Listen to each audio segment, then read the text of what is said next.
Hello friends, I am C Vardhaman. ध्यान से सुनना। एक बहुत कॉमन सी बात है जो स्टूडेंट मेरे साथ बहुत ज्यादा मैसेज पे डिस्कस कर रहे थे कि सर आप मेरे को एक बात बताओ। बहुत सारे स्टूडेंट है, इस बार तो सजेस्टेड आंसर बहुत फास्ट आया ना सर। तो सजेस्टेड आंसर और स्टूडेंट ने आरटीआई से अपनी कॉपी मंगाई थी। ठीक है। तो उनकी ना आरटीआई से कॉपी सजेस्टेड आंसर से कुछ जगह मैच हुई है। ठीक है। उसके बाद में उनके मार्क्स डिडक्ट हुए। तो अब स्टूडेंट का कहना ये था कि सर एक बात बताओ, कहाँ गलती है ये बताओ हमें। कहाँ हम मिस्टेक कर रहे हैं, क्या हम गलत लिखे, हमें ये बताओ कि हमारा मार्क्स क्यों कटा। मैं आपको एकदम एक सिंपल सिंपल सी बात बताता हूँ, क्योंकि ये छोटी बात तो नहीं है। बट मैं आपको ये बोल सकता हूँ, कुछ इंपॉर्टेंट जरूर बात मैं आपको बताना चाहता हूँ। ध्यान से सुनना। सर बहुत सारे लोगों के सजेस्टेड और आरटीआई की कॉपी के आंसर मैच करे, नो डाउट मैच करे। आपने ट्रीटमेंट भी सही किया है, आपने कंक्लूजन भी सही लिखा है, सब चीज सही है। बट सर बहुत सारे लोगों को मार्क्स अवार्ड नहीं हुआ। अब आप मेरे को एक बात बताओ सर, एग्जाम को लास्ट 1 मंथ बचा है और लास्ट 1 मंथ पहले मेरे से आप ये डिस्कस करो कि सर यहाँ पर देखो सजेस्टेड आंसर, ठीक है, और ये देखो हमारा आंसर सर मैच हो रहा है, फिर भी मार्क्स नहीं दिया गया। अब हम क्या करें? और क्या हमें इंस्टीट्यूट में अप्लाई करना चाहिए, बोलना चाहिए, कुछ करना चाहिए? मैं आपको एकदम एक सिंपल सच बताता हूँ। अगर आप ये बात सुनोगे तो शायद आप मेरी बात समझ जाओगे और शायद आपको चीजें समझ आ जाए और आप सही डायरेक्शन में मूव करो। देखो, हो सकता है सजेस्टेड और आरटीआई की कॉपी मैच हो जाए और आपको मार्क्स ना मिले। मेरे हिसाब से अभी तो जो एग्जाम टाइम पीरियड है ना सर, लास्ट 1 मंथ भी नहीं बचा है। कहाँ 1 मंथ? 7th 8th अगस्त तो हो गया सर। कहाँ 1 मंथ बचा है? अब 1 मंथ पहले अगर अपन इस चीज को लेके बैठ जाए कि सर मेरा तो सजेस्टेड आंसर से मैच कर गया था, फिर भी मुझे मार्क्स नहीं मिला है, ये तो मार्क्स कुछ भी काट रहे हैं, सर रहने दो, ऐसे में तो पास होना मुश्किल हो जाएगा। अगर आप ये सब सोचने बैठ जाओगे ना एंड टाइम पीरियड में, तो बहुत दिक्कत हो जाएगी। देखो मैं आपको एक छोटी सी बात समझाता हूँ कि सर सोर्स ऑफ डिप्रेशन हमारे पास बहुत कुछ है। एक नया सोर्स ऑफ डिप्रेशन मत ढूंढो कि सर हमारा आरटीआई से कॉपी से आंसर मैच नहीं कर रहा है, तो सर अब हम क्या करें क्या नहीं करें। सर प्रैक्टिकली अभी आप कुछ नहीं कर सकते। कोई स्टूडेंट यहाँ पर कुछ नहीं कर सकता। आप सिर्फ इतना ही कर सकते हैं, नेक्स्ट टाइम के लिए बेटर प्रिपेयर करें और बेटर प्रिपेयर करके वापस सर क्या बोलते हैं पेपर देने जाए। मैच हो रहा है नहीं हो रहा है, जो हो रहा है ठीक है, फाइन। आपने आरटीए से पेपर मंगाया, आपको समझ आया, आपने सही लिखा था।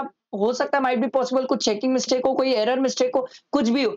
अब उस चीज के लिए मत दिमाग लगाओ, मत दिमाग लगाओ। अभी एंड टाइम पे बहुत सारे स्टूडेंट मेरे को ये मैसेज कर रहे हैं, प्लीज मत देखो ये सब। अभी सर लास्ट 1 मंथ भी नहीं बचा है।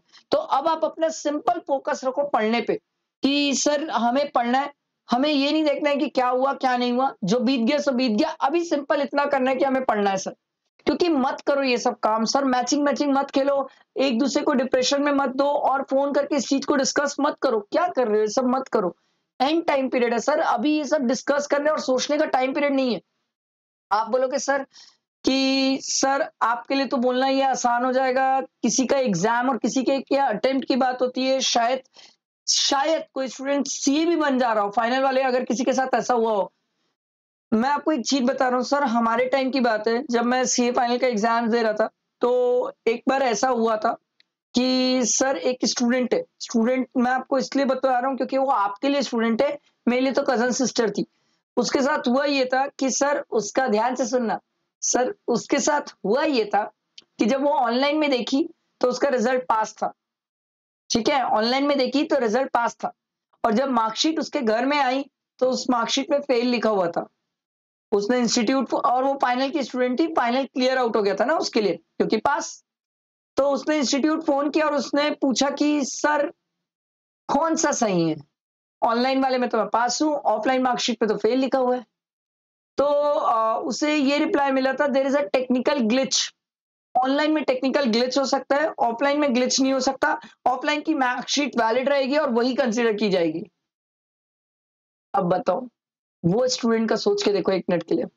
1 मिनट के लिए सोच के देखो वो स्टूडेंट का, जो पिछले 1 सवा महीने 1.5 महीने में पार्टी कर रहा होगा कि मैं सीए बन गया, ऑल ऑफ द सडन उसे पता चलता है वो फेल हो गया है, पास नहीं हुआ है, वापस पढ़ना पड़ेगा।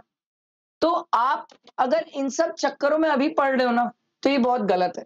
मेरे हिसाब से तो ये सब गलत है सर। अभी अगर आप इन चक्करों में पढ़ रहे हो, अभी हमारे हाथ में क्या चक्कर है? सिर्फ बुक उठाओ, पढ़ो, मेहनत करो, प्रैक्टिस करो और एग्जाम देने जाओ। ठीक है? और जो चीज़ हमारे हाथ में नहीं है ना, उसको नहीं सोचो। जो हम कर सकते हैं, वो करते जाओ। आई होप मेरी ये बात समझ आई होगी। मैं इसीलिए एक छोटी-सी वीडियो बना के आपको ये चीज़ क्लियर किया, क्योंकि बहुत लोगों के मेरे पास मैसेजेस आ रहे थे। लोग ना शेयर कर रहे थे आरटीआई की कॉपी और सजेस्टेड आंसर को ऐसे मैच करके मेरे को भेज रहे थे। मैं सबको समझा रहा हूँ, प्लीज़, प्लीज़ मत करो अभी ये सब। अभी पढ़ो। टाइम नहीं है, पता है? टाइम नहीं है हमारे पास। प्लीज़ ये सब सोचने का भी समय नहीं है। आई होप मेरी बात आपको समझ आई होगी। प्लीज़ इस वीडियो को फ्रेंड्स को शेयर करना, ताकि वो स्टोरी भी समझ आई होगी हो और उसके थ्रू ये भी समझ आ गया कि हमें क्या करना है। ठीक है? तो बहुत सारे स्टूडेंट जिनके साथ ऐसा कुछ है या जो भी है, प्लीज़ आप लोगों से एक ही रिक्वेस्ट है, अभी पढ़ाई करो। दिन बहुत कम है हमारे पास, मत वेस्ट करो, मत वेस्ट करो। 1 घंटा भी ये सब सोचने में जो डिप्रेशन होता है ना सर, वो बहुत खतरनाक होता है। उस डिप्रेशन से निकलने में 2-3 घंटा निकलता है और मुझे पता है यहाँ आप लोगों के 1-1 मिनट की बहुत वैल्यू है। तो प्लीज़ आई होप मेरी बात समझ रहे होगे। इस वीडियो को फ्रेंड्स को शेयर करो और लाइक ज़रूर करना, ताकि बहुत सारे लोगों तक ये वीडियो पहुँचे सर। ठीक है? चलो, थैंक यू।